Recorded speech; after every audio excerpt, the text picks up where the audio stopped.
Hello everyone, welcome to my classes. So last कितने lecture गए? Getting to know plants, nutrition in plants, transportation in plants and reproduction in plants.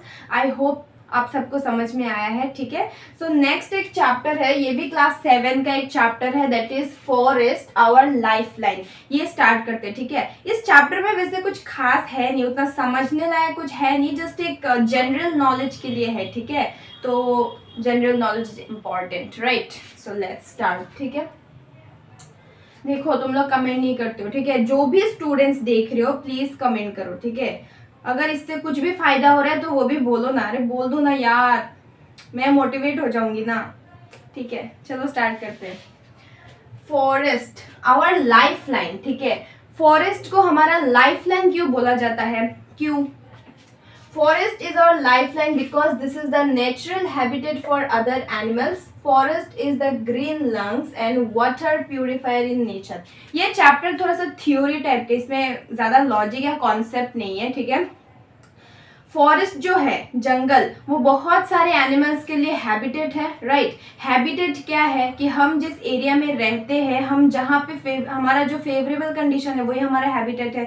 Like मैं यहाँ पे रह रही हूँ तो ये मेरा हैबिटेट हो गया। मछली जो है वो पानी में रहता है तो वो उसका हैबिटेट हो गया। वैसे ही बहुत सारे जो वाइल्ड एनिमल्स है, इंसेक्ट्स है, माइक्रोब्स है, वो फॉरेस्ट में रहते हैं। तो फॉरेस्ट बहुत सारे एनिमल्स के लिए एक हैबिटेट हो गया, उनका एक सुरक्षा कवच हो गया, है ना? वो लोग वहां पे रहते हैं, वहां से उनको फूड मिलता है, सब कुछ वहां पे करते हैं। वो फॉरेस्ट जो है वो बहुत सारे एनिमल्स का घर है। ठीक है, इसीलिए फॉरेस्ट को हमारा लाइफ लाइन बोला जाता है। और फॉरेस्ट जो होता है, वहां पे पेड़ पौधे होते हैं तो वहां से ऑब्वियसली ऑक्सीजन मतलब प्रोड्यूस होता है। वो ऑक्सीजन हम ले रहे कि नहीं ले रहे?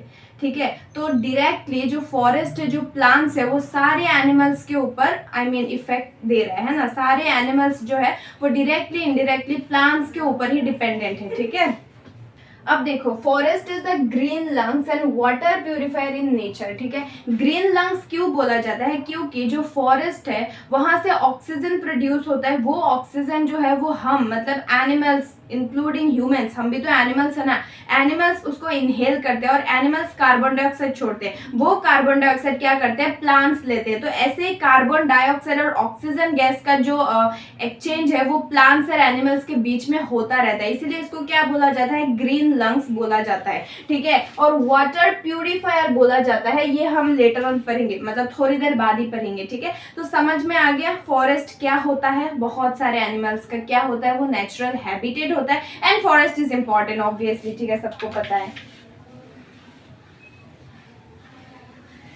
ठीक है, चलो नेक्स्ट। ये अब देखो, फॉरेस्ट से एनिमल्स को क्या क्या फायदा होता है। ठीक है, फॉरेस्ट से बहुत सारी चीजें मिलता है ना, लाइक टिम्बर और वुड। टिम्बर मतलब वुड मिलता है, फूड मिलता है एनिमल्स को, मेडिसिन मिलता है। बहुत सारे प्लांट जो है वो मेडिसिन की तरह यूज होते हैं।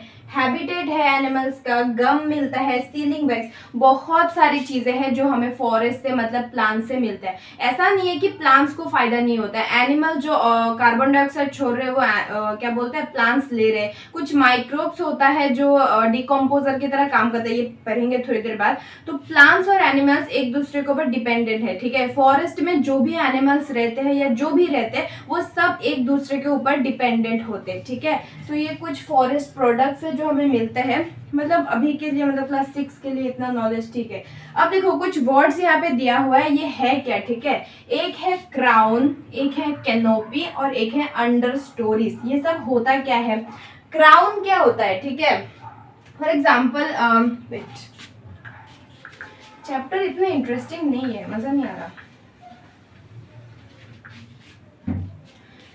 फॉर एग्जाम्पल ये एक प्लांट है। ठीक है, इस प्लांट का जो ये अपर वाला पोर्शन है इसी को हम क्या बोलते हैं? क्राउन बोलते हैं। ठीक है, और हर एक प्लांट का जो ये क्राउन है वो अलग अलग होता है। ठीक है, समझ में आ गया?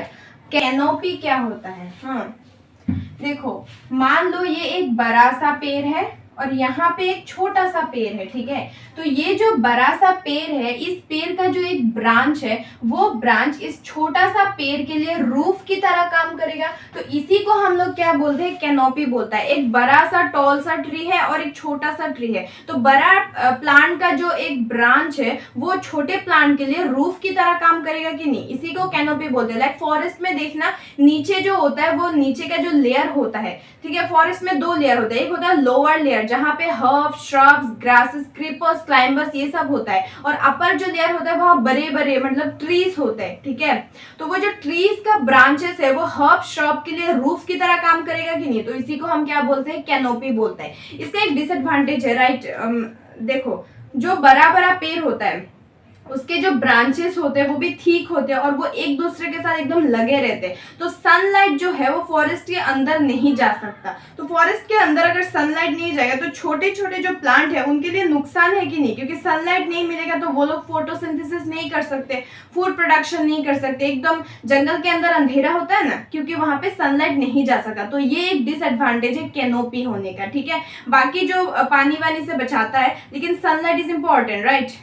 ओके, नेक्स्ट है अंडर स्टोरीज। अंडर स्टोरीज क्या होता है, देखो फॉरेस्ट में हर एक प्लांट सेम तो नहीं होता है, अलग अलग तरह के प्लांट प्रेजेंट होता है, और हर एक प्लांट का जो क्राउन होता है मतलब ऊपर वाला पोर्शन होता है, सब अलग अलग होते हैं कि नहीं। ये देखो तुम, ये देखो, ये अलग अलग तरह के प्लांट है, तो सबका जो क्राउन होगा, ऊपर वाला पोर्शन होगा, वो अलग अलग शेप का होगा। तो ये सारे प्लांट जो है वो एक हॉरिजेंटल में रहते हैं ना, एक लाइन में रहते हैं, इसी को हम क्या बोलते हैं, अंडर स्टोरीज बोलते हैं, ठीक है। समझ में आ गया, crown, canopy and under stories, ठीक है। चलो नेक्स्ट डिस्कस करते हैं। अब देखो, balancing of gases in nature, ये तो हमने देख लिया, जो प्लांट्स होते हैं मतलब फॉरेस्ट और एनिमल्स के बीच में जो गैसेस का एक्सचेंज होता है वो कैसे बैलेंस होता है। लाइक जो एनिमल्स है वो कार्बन डाइऑक्साइड छोड़ते हैं, यही कार्बन डाइऑक्साइड जो है वो प्लांट्स फोटोसिंथेसिस के टाइम क्या करते हैं, इनहेल करते हैं और फूड प्रोडक्शन करते हैं। फिर ऑक्सीजन छोड़ते हैं, क्योंकि फोटोसिंथेसिस में बाय प्रोडक्ट क्या निकलता है, ऑक्सीजन निकलता है, और वही ऑक्सीजन जो है वो एनिमल्स लेते हैं, ठीक है। ऐसे ही ऑक्सीजन और कार्बन डाइऑक्साइड गैस जो है वो नेचर में एनिमल्स एंड प्लांट्स के बीच में क्या होता है, बैलेंस होकर रहता है, ठीक है। ठीक है, अब एक चीज देखते हैं, that is food chain and food web, ठीक है। इसमें थोड़ा सा लॉजिक है, समझो। फूड चेन और फूड वेव क्या होता है, ठीक है। नेचर में फूड चेन का होना बहुत इंपॉर्टेंट है, ठीक है। फॉर एग्जाम्पल फूड चेन होता क्या है, ठीक है। मान लो कोई मतलब प्लांट है, ठीक है, उसको किसी एनिमल ने खाया, फिर वो एनिमल मर गया, उस एनिमल से फिर से न्यूट्रिएंट सॉइल में चला गया, ठीक है, और उसी सॉइल से फिर से वो प्लांट उगाया। ये एक साइकिल चलता रहता है इस एनवायरनमेंट में, उसी को हम क्या बोलते हैं, फूड चेन बोलते हैं, ठीक है। फॉर एग्जाम्पल ग्रास, ठीक है, ग्रास को कोई इंसेक्ट ने खाया, वो इंसेक्ट तो प्राइमरी प्रोड्यूसर क्या होता है, प्लांट्स होता है, ठीक है। एनवायरनमेंट में हमेशा प्राइमरी प्रोड्यूसर जो है वो प्लांट्स होता है। प्रोड्यूसर मतलब क्या, जो खुद का खाना खुद बना सकते हैं। तो प्लांट्स जो होता है, ग्रीन प्लांट्स, वो ऑटोट्रॉप्स होता है। So green plants are the primary producer, ठीक है। तो प्राइमरी प्रोड्यूसर को कौन खाता है, कंज्यूमर खाता है। प्राइमरी कंज्यूमर मतलब पहला वाला, ठीक है, जो कंज्यूम करते हैं। तो ग्रास जो है, एक एग्जांपल के थ्रू समझा रही हूँ, समझ जाना, ठीक है। ग्रास जो है वो प्राइमरी प्रोड्यूसर है, ठीक है, उसको किसी इंसेक्ट ने खाया, तो इंसेक्ट क्या हो गया, प्राइमरी कंज्यूमर हो गया, ठीक है। उस इंसेक्ट को फ्रॉग ने खाया, वो सेकेंडरी कंज्यूमर हो गया। अब उस फ्रॉग को एक स्नेक ने खाया, वो टर्शियरी कंज्यूमर हो गया। उस स्नेक को ईगल ने खाया, वो क्या हो गया, वो क्वार्टरनरी क्या हो गया, कंज्यूमर हो गया। अब वो ईगल मर गया, वो ईगल मरने के बाद क्या होगा, उसमें कुछ माइक्रोब्स एक्ट करेंगे और उसको जो सैप्रोट्रॉप्स होता है वो उस पे एक्ट करके जो न्यूट्रिएंट्स मिला उसको, पूरे ग्रास से लेके जितना भी न्यूट्रिएंट्स मिला वो सारा न्यूट्रिएंट्स फिर से सॉइल में चला जाएगा और उसी सॉइल से फिर से घास उगाएगा, ठीक है। ये जो साइकिल है ये चलता रहता है, ठीक है। इसी को हम क्या बोलते हैं, फूड चेन बोलते हैं। समझ में आ गया। अब देखो फूड वेव क्या होता है। ये जो घास है इसको इंसेक्ट ने नहीं खाया, मान लो इसी घास को किसी गोट ने खाया या फिर किसी डियर ने खाया, ठीक है। उस गोट को किसी लायन ने खाया, वो लायन मरने के बाद डिकम्पोज हुआ और उसका न्यूट्रिएंट्स फिर से सॉइल में चला गया, तो ये एक और फूड चेन बन गया ना। तो सेम प्राइमरी प्रोड्यूसर से बहुत सारा फूड चेन बनता है और इसी नेटवर्क ऑफ फूड चेन को हम क्या बोलते हैं, फूड वेव बोलते हैं, ठीक है। और फूड वेव में अगर एक भी फूड चेन या एक भी चीजें डिस्टर्ब हुआ तो पूरा इकोलॉजी बिगड़ जाएगा, ठीक है। सो कितना इंपॉर्टेंट है ये चीज, राइट। समझ में आ गया food chain and food web क्या होता है, ठीक है। चलो अभी हम डिस्कस करते हैं डिकम्पोजर्स क्या होता है, क्योंकि डिकम्पोजर्स बहुत इंपॉर्टेंट है। फूड, अगर डिकम्पोजर्स नहीं होगा तो फूड चेन कंप्लीट नहीं होगा, right. So decomposers, the microbes which converts the dead plants and animals into humus are known as decomposers. Example fungi, bacteria, etc. etc. Humus एक word दिया हुआ है, ह्यूमस क्या है, ठीक है। कोई भी प्लांट एंड एनिमल अगर मर गया, ठीक है, वो डेड हो गया, तो उसमें जो माइक्रोब्स मतलब जो सैप्रोट्रॉफ एक्ट करेगा, सैप्रोट्रॉफ पता है ना, जो डेड ऑर्गेनिज्म से न्यूट्रिएंट्स लेते हैं, हमने पढ़ा था ना न्यूट्रिशन इन प्लांट्स चैप्टर में, याद है ना, ठीक है। तो सैप्रोट्रॉफ जब उससे न्यूट्रिएंट्स लेगा तो सारा न्यूट्रिएंट्स अब्सॉर्ब होने के बाद वो प्लांट, जो मरा हुआ प्लांट या एनिमल था, वो एक डार्क कलर सब्सटेंस में कन्वर्ट हो जाएगा और उसी को हम क्या बोलते हैं, ह्यूमस बोलते हैं। तो माइक्रोब्स एक प्लांट या एनिमल जो डेड है उसको जब ह्यूमस में कन्वर्ट करते हैं, उसी प्रोसेस को हम उसी प्रोसेस को हम बोलते हैं डिकम्पोजिंग, एंड जो करते हैं उसको हम क्या बोलते हैं, डिकम्पोजर्स बोलते हैं। फॉर एग्जांपल फंगाई, बैक्टीरिया, जो माइक्रोब्स, जो सैप्रोट्रॉप्स है, those all are decomposers, right. So decomposers कितना इंपॉर्टेंट है नेचर में। जस्ट इमेजिन अगर डिकम्पोजर्स नहीं होता तो क्या होगा, ये एनवायरनमेंट पॉल्यूटेंट हो जाएगा, क्योंकि सारा प्लांट एनिमल मरा हुआ रहेगा तो उससे जो पॉल्यूटेंट्स निकलेंगे तो पूरा पॉल्यूशन होगा कि नहीं होगा। क्योंकि एक फॉरेस्ट जो है, फॉरेस्ट में इतने सारे प्लांट है और पूरा फॉरेस्ट कोई साफ करता है। फॉर एग्जाम्पल कोई एक लॉन एरिया है, उसको तो कोई इंसान साफ कर लेगा, लेकिन इतना बड़ा बड़ा जो फॉरेस्ट है, फॉरेस्ट को कोई साफ करेगा? वैसा कोई टीम है क्या कि जैसे म्युनिसिपल पार्टी होता है वैसे कोई टीम है कि फॉरेस्ट साफ करेगा? ऐसा नहीं होता। फॉरेस्ट जो होता है वो सेल्फ क्लीनिंग होता है। कैसे होता है? ड्यू टू डिकम्पोजर्स, ठीक है। तो डिकम्पोजर्स का बहुत बड़ा रोल है फॉरेस्ट क्लीनिंग में, ठीक है। जो भी प्लांट्स या एनिमल्स वहां पे डेड हो जाता है तो उसका जो न्यूट्रिएंट्स है वो सॉइल में दे देते हैं फिर से डिकम्पोजर्स, ठीक है। और उसी सॉइल में से फिर से प्लांट उगाते हैं, ठीक है। तो एक फॉरेस्ट को क्लीन रखता है डिकम्पोजर्स, ठीक है। ओके, सो एक और टॉपिक पढ़ते हैं हम, forest balance the rain water, ठीक है। कैसे होता है? अब देखो, जो बारिश होती है, ठीक है, अगर मतलब प्लांट नहीं होता तो क्या होता, मान लो प्लांट क्या करता है, जो बारिश होता है वो बारिश का पानी जो होता है वो प्लांट अब्जॉर्व करता है कि नहीं? मतलब थोड़ा बहुत तो एब्जॉर्व करता है, जितना ज्यादा प्लांट्स होगा उतना ज्यादा अब्जॉर्व करेगा। तो वो अब्जॉर्व करने के बाद वो फूड प्रोड्यूस होता है फोटोसिंथेसिस के थ्रू।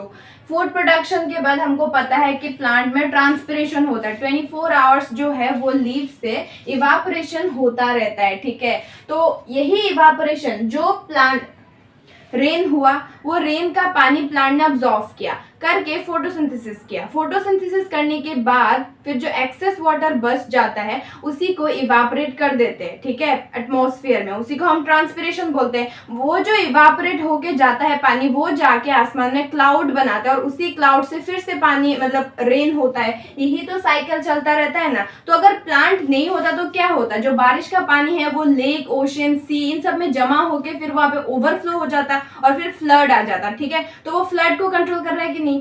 प्लांट फ्लड को कंट्रोल कर रहे हैं, ठीक है। सो यही जानना था। ओके, कैसे कर रहे हैं? Through transpiration.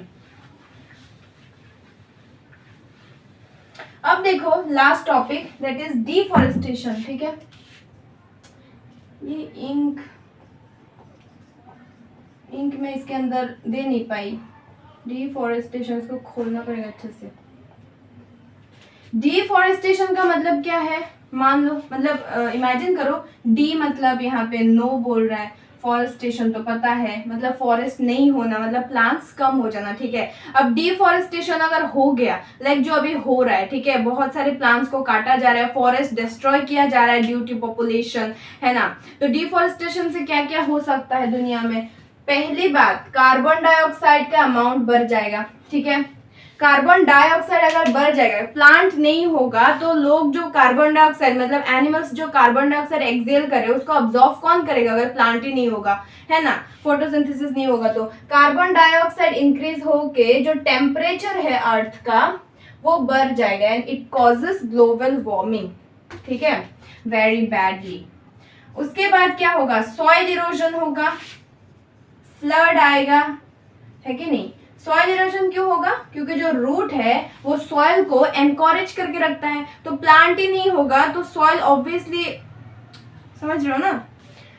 दूसरी बात, फूड शेल्टर नहीं मिलेगा एनिमल्स को, ठीक है। जो एनिमल्स या कुछ ट्राइबल लोग भी होते हैं जो फॉरेस्ट में रहते हैं उनको फूड या शेल्टर नहीं मिलेगा, पूरा इकोलॉजी बिगड़ जाएगा यार। और क्या होगा, स्पीशीज, इंडेंजर्ड स्पीशीज बढ़ जाएगा, ठीक है। इंडेंजर्ड स्पीशीज का मतलब क्या है, जो एक्सटिंक्ट होने वाला होता है, ठीक है, जो एक्सटिंक्ट होने वाला होता है उनको हम बोलते हैं इंडेंजर्ड स्पीशीज। तो उसका अमाउंट बढ़ जाएगा कि नहीं। बहुत सारे एनिमल्स प्लांट्स जो है वो ऑलरेडी एक्सटिंक्ट हो चुका है। इंडिया से 150 मेडिसिनल प्लांट्स एक्सटिंक्ट हो गया है, लाइक डायनासोर, डूडो बर्ड जो है, बहुत सारे एनिमल्स ऐसे एक्सटिंक्ट हो गया ड्यू टू डिफॉरेस्टेशन, ठीक है। तो मानो आजकल जो प्रॉब्लम हो रहा है, लाइक अर्थ का जो टेम्परेचर है, ग्लोबल वार्मिंग जो है, उसका मेन रीजन क्या है, डिफॉरेस्टेशन तो है ना।